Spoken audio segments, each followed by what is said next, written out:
So if I could ask the speakers to join us on the panel, and also Jelena, who was with us on the last panel, and Kamil Zabielski from the Norwegian Export Credit Agency to join us. And because we have a nice mix here of practitioners as well as researchers, I think we should take advantage of that and also ask questions about practice and in addition to questions about principle and law. Maybe to begin with, I'd ask Kamil if you had any thoughts on what you heard, and maybe say a few words about what you do at GIEC and how it relates to what we heard today. Okay. Turn this on? Just start speaking. Is it on? Yeah, sorry. So my name is Kamil Zabielski. I previously worked for the Ethics Council, actually, for many years. I was responsible for conducting investigations for them and providing recommendations. And many of the recommendations that I've worked on have become public documents. But I'm not going to say too much about that. I think that one of the challenges that the fund has as a minority shareholder, the same way as investors of bonds or insurance in our case, is that often these are financial institutions and financial products in situations where you might have very limited leverage in order to actually do anything about the impacts that that company which you're investing in or that company you're providing insurance in is causing. Now, if you look at, for example, the UN Guiding Principles or the OECD Guidelines for Multinational Enterprises, because you don't have leverage doesn't mean you don't have to do anything. I mean, it's very clear that even if you don't have leverage, you should conduct due diligence. And then based on that due diligence, which you have done, determine whether or not, well, we don't have leverage here, should we try to gain leverage in order to influence the impacts? And if not, we need to make a decision whether or not we want to be part of this investment or not. And this is what we are doing at the Norwegian Export Credit Agency. I don't know how many of you are familiar with export credit. So very briefly, what export credit is Export Credit Agency is a public agency which provides government-backed guarantees or insurance to a company in its home country that wants to do business abroad. So take an example of a Norwegian producer of a turbine. That turbine is going to go to a dam project abroad. That turbine producer is going to go to a bank to get a loan to make that turbine. That loan will then be backed by an export credit guarantee or insurance, right? So that insurance will cover things like commercial risk or political risk if there's a military coup or expropriation or something like that. So the exporter and the buyer don't have to cover all the costs of that loan if the export doesn't go through. And these kind of guarantees are very favorable. Many exporters want to have this kind of guarantee because it's backed by the Norwegian state, and that attracts other investors into the project. And so in Norway, we have an approach which is based on the UN Guiding Principles. So we have a 5-step due diligence process which we apply in all of our transactions, irregardless of whether or not we have leverage in that transaction or not. So I'll briefly go through that because that's also applicable for other types of transactions, including minority shareholders. The first is identification of risk, environmental and social risks. So we have certain questionnaires that all exporters have to fill out. We conduct online research. We conduct site visits in order to gain information. We also, step 2 is we assess that information. So we actually require environmental and social impact assessments from our projects. And then we review those impact assessments against international standards. So you may be familiar with IFC performance standards. IFC is the private lending arm of the World Bank. They have very detailed standards for environmental and social impacts. So we benchmark against these standards and we say, if that project does not align with these standards, then you have to cover those gaps. So step 3 is we take action by mitigating those impacts through legally binding conditionalities in our agreement. So we have a policy agreement where it states specifically that you must do X and X with respect to human rights, environment, etc., or else this guarantee is not valid. And then we follow this up with legally binding monitoring reports. And then finally, we disclose all this information. So you can go on our website and you can, all high-risk projects, you can actually find the impact assessments on these projects. And that is a position that we have disclosure at least 30 days before providing support. So in sum, I just want to say that because you don't have leverage doesn't mean you shouldn't do due diligence, okay? And I think that is a concept which has not yet come through in the financial sector. I just want to remark on that. Regarding the Norwegian Sovereign Wealth Fund, there is leverage in the sense that if you divest or you exclude the company, well, then they're not going to have that investment anymore. So that's the leverage that you have, even if you're a minority shareholder. And if you're 2% in a humongous company, you've got a lot of leverage in there. What you're doing at the Export Credit Agency is very similar to what the World Bank got around to doing after many years. But that's a little bit more difficult if you're talking about 7,000 companies that you're investing in. So it's a little bit different, I think. But my suggestion, in addition to maintaining the Ethics Council separate, is that in NBIM, the bank arm, you actually have to put in more effort at following the OECD guidelines. Now they've set up for children's rights, water, and climate change, but not the other parts of the OECD. So I just want to add that. Go ahead. The floor is open for people who would like to ask questions. Please. I think I can share it. So this is for the whole panel, but we've heard a lot about guidelines. It's for the recording as well. Okay. Sorry, we've heard a lot about guidelines that are focused on energy production. And I'm just wondering if there are guidelines that focus also on the energy consumption side and the companies that are driving up energy consumption. Do we have to think about, because it just seems to me if we're excluding investments in energy production, but we're still investing in things like shopping malls that drive up consumption, then is that actually going to affect, is that actually going to have the impacts we want it to have? Any reactions from the panel members? Go ahead. Okay, thanks for the question. And I think from our perspective, we take sort of one battle at a time. And what we're looking at now is to shift investments from one sector where we know there's sort of extreme environmental damage to another one where it's substantially less and where capital is actually needed. So that's the first step, and I'm not aware that there are any other guidance for high consumption companies. Yeah, maybe just very briefly. There was an interesting article in The Economist with a Tyrannosaurus Rex on the front cover saying, "Yesterday's oil." And previously, a lot of people talked about peak supply. But now that more unconventional techniques are becoming available, that's probably not relevant anymore. So this article was about peak demand, whether it's through taxes, shifting away from fossil fuels to renewables, whether it's through changing consumer preferences by having more low carbon energy, electricity generated products like green energy for households, cars, etc. I think that's definitely important, both for governments to take action on changing demand and also for customers itself, like including us. Anyone else on the panel? Tineke, I think you had your hand up.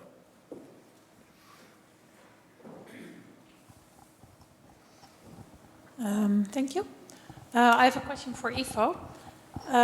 In the Netherlands, as you know, there's this Dutch NGO, Urgenda, which has started last month with a crowd litigation against the Dutch government, stating that the Dutch government is lagging behind in taking climate change measures and developing policies and implementing them. Would that be a typical factor in the analysis that you propose to apply to state bonds, to sovereign bonds, as having an impact in the environmental arena? That would be one. And the second question is, why are you not including in your research bonds issued by multinationals? Or maybe I misunderstood that part. No, Okay, no, no, thank you didn't misunderstand it. I mean, this is just one pilot project under the Natural Capital Declaration. So when I met Global Food Footprint Network, they produce an annual footprint for countries. So because their data is only applicable to countries, did we decide to focus on sovereign bonds because of that data? We equally want to start a project, and it could be with Truecost or MSCI or anyone else, on corporate bonds as well. And in terms of, I hadn't heard actually about this this crowdfunding initiative. Crowd litigation, right? Right. Okay. I mean, I think it comes back to a certain part of this conference. I mean, what you see with this project is that it focuses specifically on scrutiny or disruption of supply chains because of changing environmental phenomena. So whether we do left or right, the continuous demand and the disruption of it through supply chains will ultimately affect financial markets. So it focuses specifically on operational risks that companies and countries through their companies are exposed to in terms of their GDP and other factors such as social political unrest, etc., and how that can be integrated in sovereign credit risk. Because whether we want it or not, I mean, I like this initiative. It may get through or not, but we can't wish away the enormous increase in commodity prices, for example, which is definitely on the one hand related to surging demand by China, India, and other emerging markets, as well as scrutiny of supply due to weather extremes, etc. Please, next question.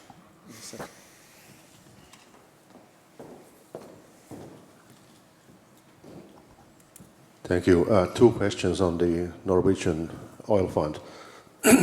Read from the papers that, well, it's gigantic, $800 billion. There's an intention to split it to a equity fund and a bond fund. Are there other intentions to further cut it down to smaller pieces, say blue chip equity and other equity investment? That's my first question. And then the second question on the role of active ownership. It raised quite a lot of publicity that the oil fund appointed a member to the nomination committee of Volvo Corporation.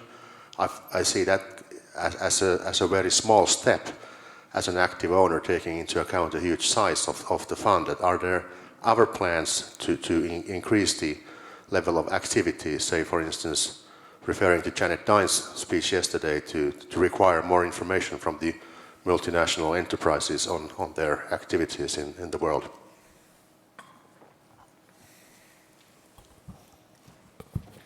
I've heard about the splitting, but I haven't heard of the further splitting up to the blue chips. As far as the other part, I did pick up that they did put a person on the board, and I think that could very well continue in that direction if you have that possibility, because of course that's an inside way of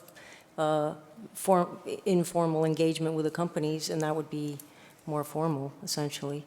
So I think that could be good if it promotes sustainable development in my book, but that's not the way the fund is, not just focused on ethics alone, of course.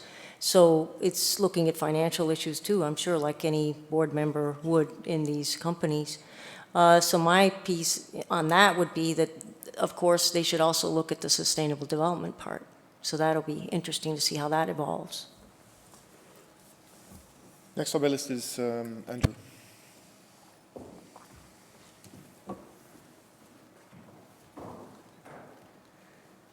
My question's for Ivo. I may have misunderstood kind of part of your argument, but it seems that you're saying that if we rate sovereign bond issuers based on environmental and social performance, that this will influence bond investors when they're choosing which sovereign bonds to invest in. Is that completely wrong? No. So what I'm saying is that at the moment, environmental social factors are not incorporated in the valuation of the price of bonds, and that there's a necessity to do that, or at least to assess if there is a certain amount of risk that's unaccounted for that investors should know about. Yeah, because at the moment, say with, I've just moved back from Australia, and Australian sovereign bonds are in great demand because Australia is backed by massive natural resources, but there's no possibility of sustainability coming into that calculation. The point is that the investors in Australian sovereign bonds know that their debt is backed not only by paper money, like most countries, but it's also backed by hard, huge amounts of natural resources. So it seems quite hard to see how you're going to tip from prioritization of getting your hands on what's left of the Earth's resources to these investors thinking more sustainably. Yeah, but I mean, like everybody talks about stranded assets. So I mean, the reason why Australia has a huge boom is because of mining. Bloomberg just launched a new tool that allows investors to use different sorts of scenarios to incorporate carbon risk in valuation of companies. The moment governments do get together and sign on a new climate change agreement, the valuation of all these listed and also non-listed extractive companies in Australia is going to be reduced by dozens of percentages, which will massively impact the Australian government. So as an investor, whether you do something about it, yes or no, at the very least you should know about these risks and make your own decision of how you want to account for these. And once you do, governments will see the effect of it. I think your answer tells you why Australia won't sign that agreement. Is it Raphael? Yeah, here in the middle. My question is for Camille. Could you tell us if the Export Credit Agency, have they given any guarantees to any businesses in the fossil fuel sector? And a second question, having worked for the Ethics Council, do you have any insight into the possible decision on whether the oil fund will continue or will continue to invest maybe in coal producers? And maybe just a final issue for the panel, how sustainable do you think the oil fund for Norway is? Is there going to be a decision eventually that, you know, Norway will have to stop oil and gas construction and production? Okay, so we'll hand first to Camille, and then if others on the panel have something they'd like to add. Sure. I'll let you take the coal question then. When it comes to guarantees to the fossil fuel sector, the answer is yes, of course. I mean, Norwegian export, at least, is very much dependent on the offshore oil and gas sector. I would say 70% of our business is providing guarantees to the offshore oil and gas sector. So drilling ships, platforms, supply vessels, these kind of things. An interesting thing to note is that export credit agencies have a common agreement through the OECD. So all the 34 countries have an agreement that, yes, we're going to look at environmental and social impacts of these guarantees we provide. However, when it comes to mobile assets, or what they like to call mobile assets, these are basically projects that are not in a specific location. So a ship, a train, or airplane, that's outside of the agreement. So all export credit agencies, when it comes to these kind of things, they don't really have to look at them. We've said that this doesn't really make sense, and so we also do due diligence on the ships that we provide guarantees to. We look at clean design from the environmental perspective. We look at the shipyards where they're being built, because often they're being built abroad. At least the hulls of the ships are always being built abroad. And we look at the operation of the ship. So what are the labor and working conditions, health and safety standards on the ship during operation? So we've taken an approach which is a little bit different from the OECD. But we do not do guarantees to the fossil fuel sector on land-based projects. It's only offshore. Anita, and then Audrey.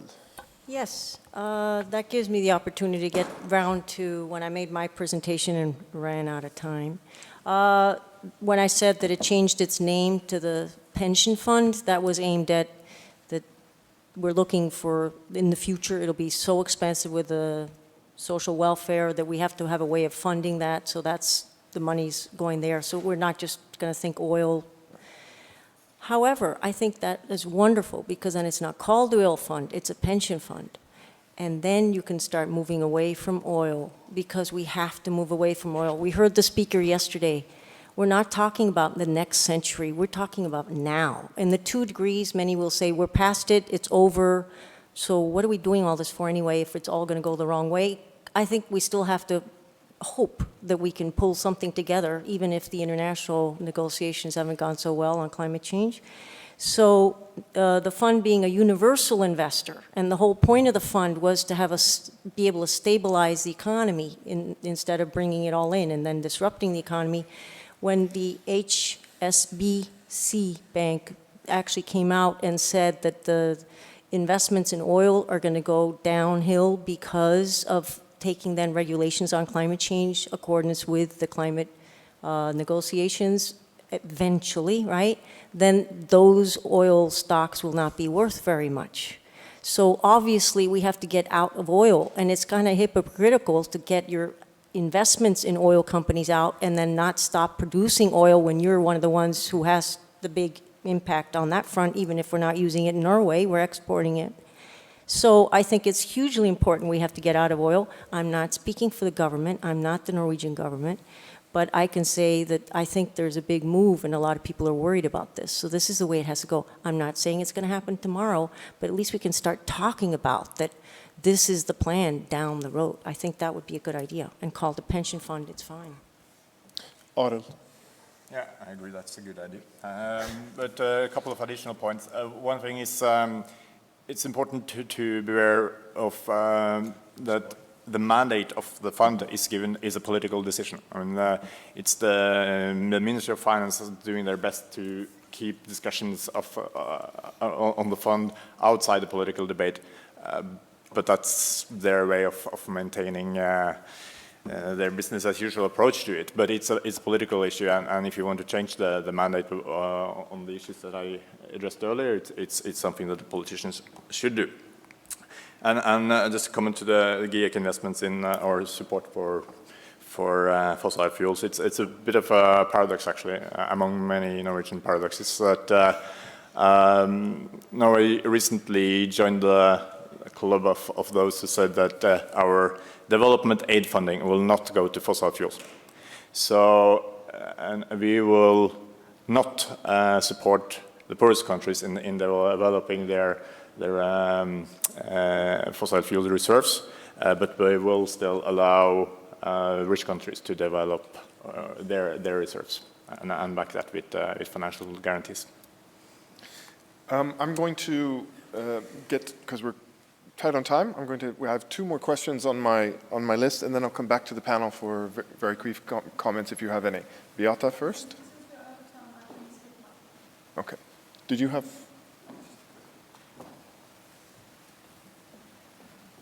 Thank you. Just a quick 2 comments and a question that is probably no answer to. I just want to, since I was working for the UN Environment Programme, he cannot really stand up and said, you really need to listen to us.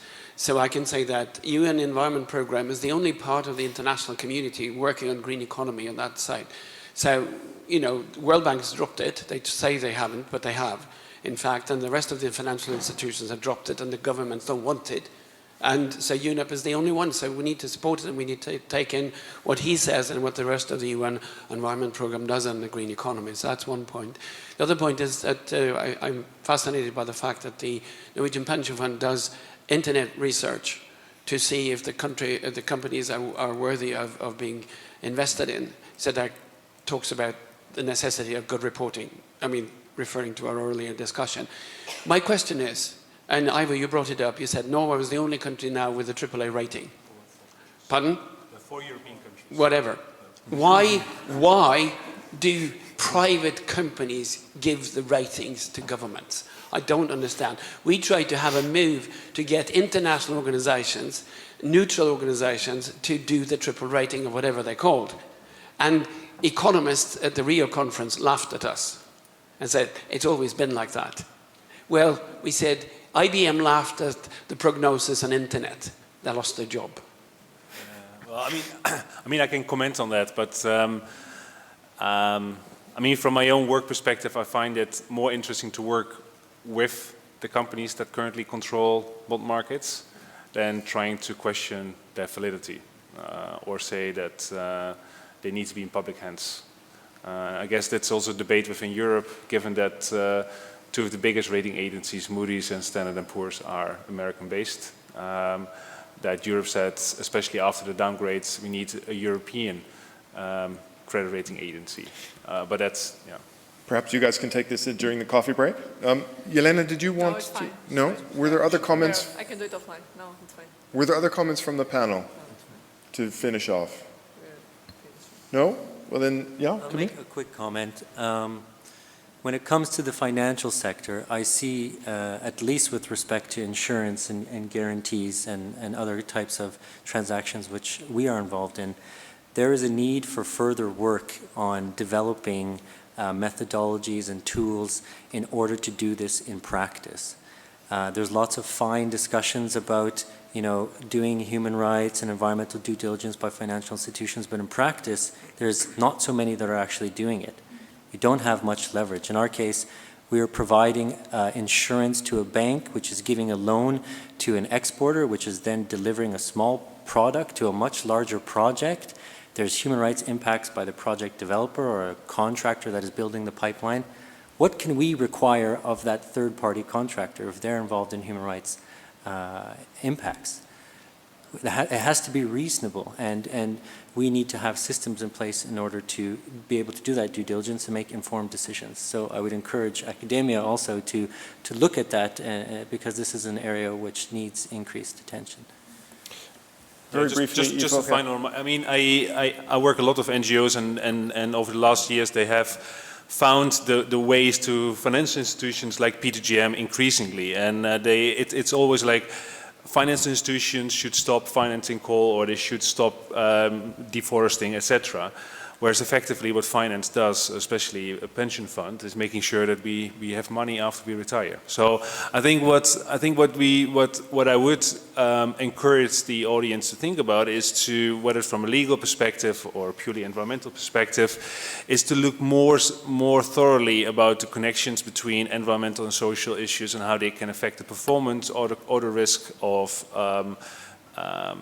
the financial products that a company works with or issues. Where at the moment it's too much aspirational, it's too much trying to change policy for policy's sake. And I think it's good to have aspirational statements, it's good to have an ethical commission, for example, which I very much applaud. But I think in terms of mainstreaming these issues, what is important is to have a much more thorough focus on making a direct link between environment and finance. I'm just going to add to that I think we have to do all these things. We can't choose one or the other. We have to push and we have to aspire and perform together and so forth. Anita is the next chair for the next session, so everybody stay seated and thank the panel.